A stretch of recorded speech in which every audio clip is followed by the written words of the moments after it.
Top 5 musicians who hated Eric Clapton.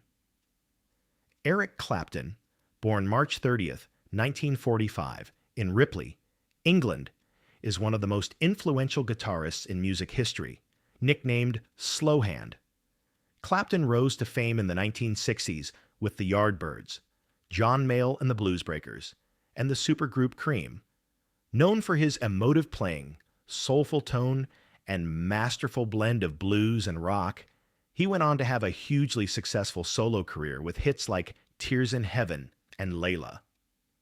Clapton's artistry earned him 18 Grammy Awards and 3 inductions into the Rock and Roll Hall of Fame. His legacy continues to inspire generations of musicians worldwide. Eric Clapton has had acrimonious relationships with some people in the music industry despite having worked together. The first person mentioned is Jeff Beck. Jeff Beck's Clapton grudge. The Yardbirds' rivalry. Jeff Beck, born June 24th, 1944, in Wallington, England, was one of the most innovative and adventurous guitarists in rock history. Renowned for his fearless experimentation with tone, effects, and unconventional playing techniques, Beck carved out a career that continually pushed the boundaries of what the electric guitar could do. Yet, despite his trailblazing artistry, his relationship with fellow guitar legend Eric Clapton was marked by tension, rivalry, and unspoken resentment. The friction between the two began in 1965 when Beck replaced Clapton in the Yardbirds. Clapton had left the group over disagreements with its increasingly commercial direction, wanting to stay loyal to pure blues roots. Beck, however, quickly embraced the band's evolving sound, adding a bold, edgy guitar style that helped propel them to new heights. His arrival impressed critics and fans alike, which, according to Clapton himself, stirred feelings of jealousy, especially as the Yardbirds achieved significant success after his departure. Musically, the two were cut from different cloth. Clapton remained steadfast in his devotion to traditional blues, valuing authenticity and emotional purity over experimentation. Beck, on the other hand, thrived on innovation, incorporating feedback, distortion, and unorthodox techniques that gave his playing a futuristic edge. This difference in philosophy not only fueled artistic disagreements, but also deepened personal divides, as each man saw the other's approach as a departure from what they valued most in music. Though they occasionally shared the stage in later years, their collaborations were tinged with an unspoken competitive energy.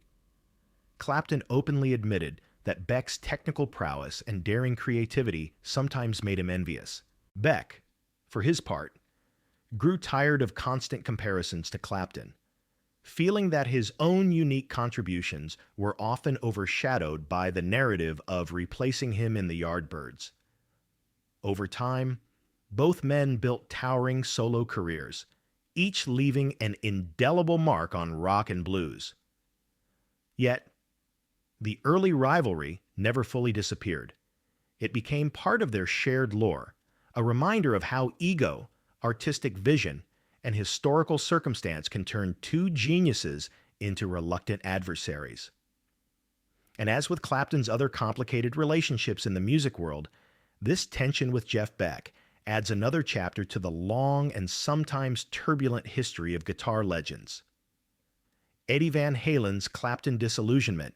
Eddie Van Halen, born January 26, 1955, in Amsterdam and raised in Pasadena, California, was one of the most revolutionary guitarists in rock history.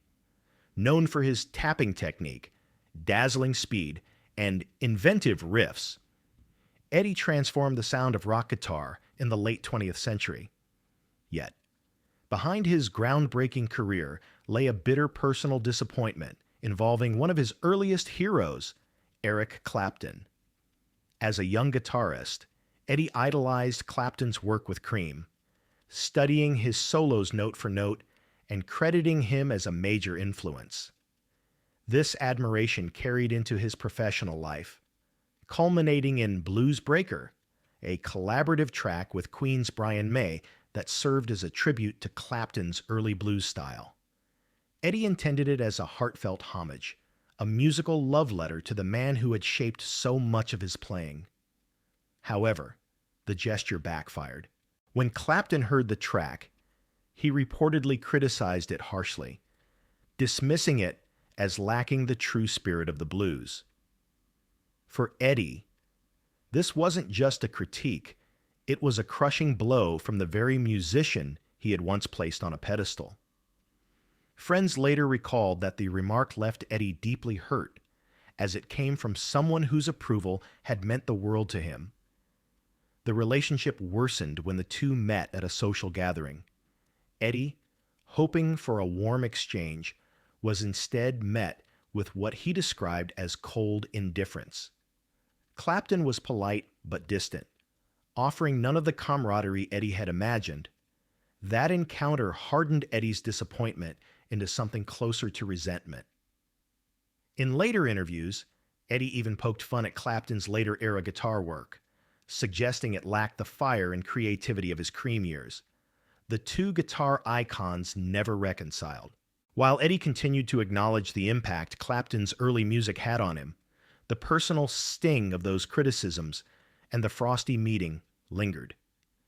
By the time Eddie passed away in 2020, any hope for a resolution had vanished, leaving their relationship as one of rock history's sadder missed connections.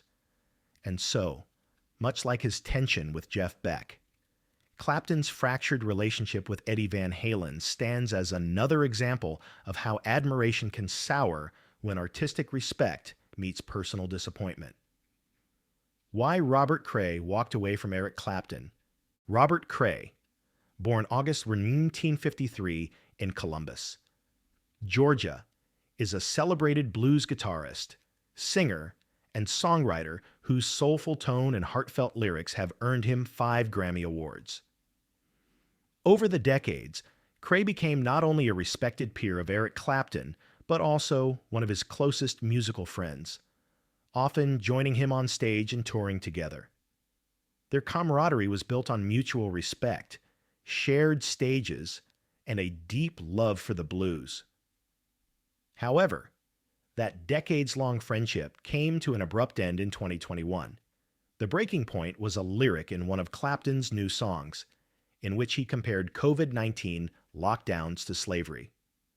For Cray, whose understanding of history and personal convictions made such a comparison profoundly offensive, the line crossed a moral boundary. He found the analogy not only historically inaccurate, but also dismissive of the real suffering endured by millions under slavery.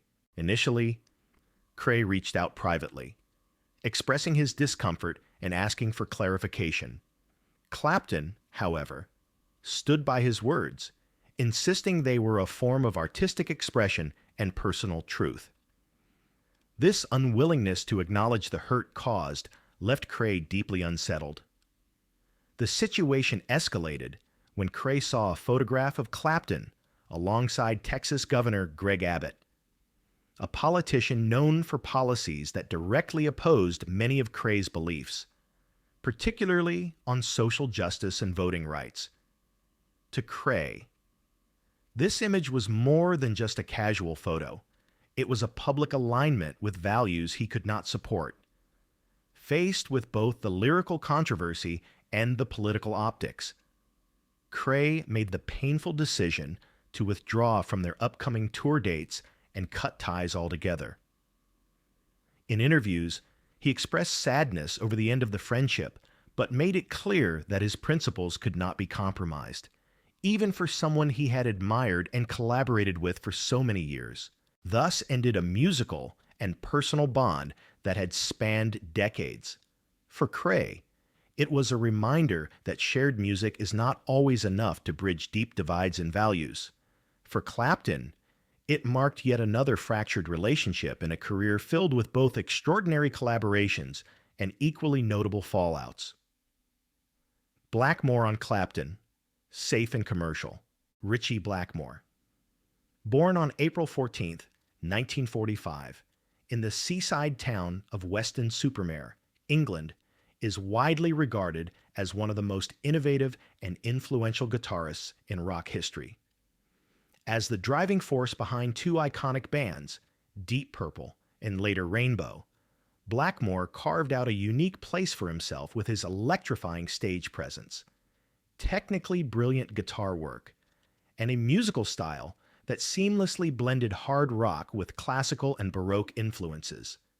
His riffs, particularly those in songs like Smoke on the Water and Highway Star, became anthems for a generation and benchmarks for aspiring guitarists around the world. Blackmore has openly stated that, in his view, Clapton is good, but not truly creative. He has often contrasted Clapton's career with that of Jimi Hendrix, whom he deeply admired for his innovation, risk-taking, and ability to reinvent the electric guitar. To Blackmore, Clapton represented a safer, more commercial model, one who excelled at playing within established blues and rock frameworks, but rarely ventured into uncharted territory. This belief colored much of his public commentary, making it clear that he saw Hendrix as the revolutionary, while Clapton was the polished professional. The tension between them was compounded by an awkward incident at a hotel. As Blackmore recounted, he was in his room when Clapton, staying nearby, overheard music coming from the next room and assumed it was an amateur guitarist fumbling through songs. In reality, it was Blackmore casually warming up.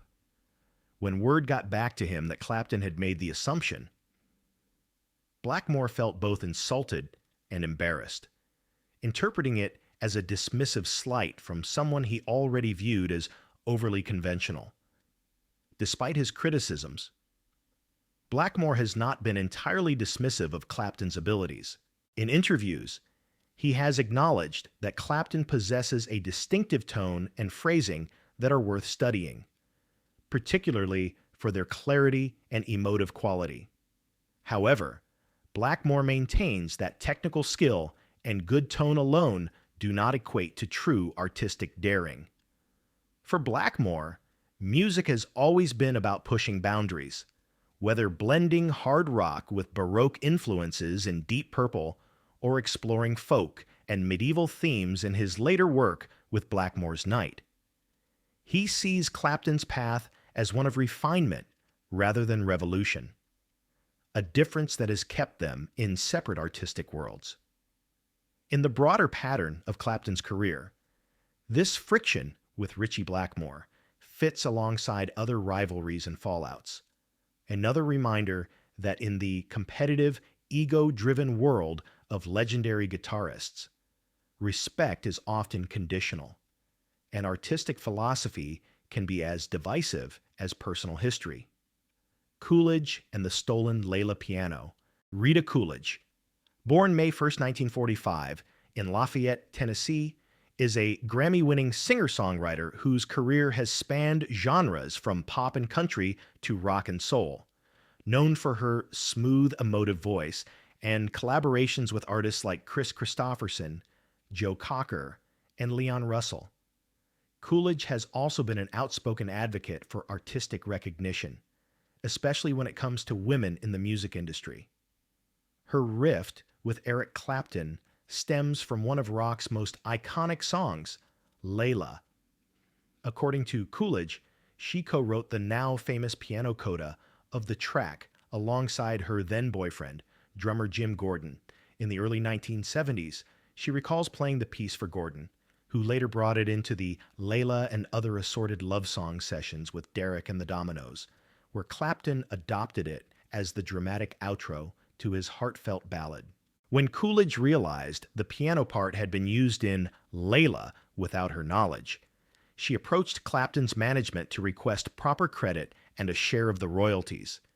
Instead of receiving a fair hearing, she was met with a dismissive and sexist remark, "What does a woman singer know about writing music?" The belittling response not only denied her contribution, but also reinforced the gender biases that were pervasive in the industry at the time. For decades, Coolidge remained silent about the incident, focusing on her own career. But in her 2016 memoir Delta Lady, she decided to tell the full story, naming Clapton and Gordon and detailing how her work had been erased from one of rock's most celebrated compositions. The revelation reignited debates about uncredited contributions in music and the systemic erasure of women's roles in creating classic songs. Clapton has never publicly responded to Coolidge's account, nor has he acknowledged her claim in interviews or statements. This silence, for many, only deepened the perception that her contribution had been deliberately overlooked. For Coolidge, the issue was never solely about money. It was about recognition and respect. She has said that seeing the piano piece, something deeply personal to her, become immortalized without her name attached was both painful and infuriating. In telling her story, she hoped to inspire other women to speak out and demand credit for their work, no matter how much time has passed. Much like Clapton's disputes with other musicians, this conflict with Rita Coolidge reveals the complicated intersections of ego, authorship, and the politics of the music business, where the fight for recognition can last decades. Eric Clapton, voice of blues and rock. Eric Clapton's musical legacy stands as one of the most enduring and influential in modern music history, marked by his extraordinary ability to fuse the raw emotional depth of traditional blues with the widespread appeal and energy of rock. From the very beginning of his career, Clapton demonstrated a deep reverence for the roots of blues music, channeling the spirit of artists like Robert Johnson and Muddy Waters into his own playing.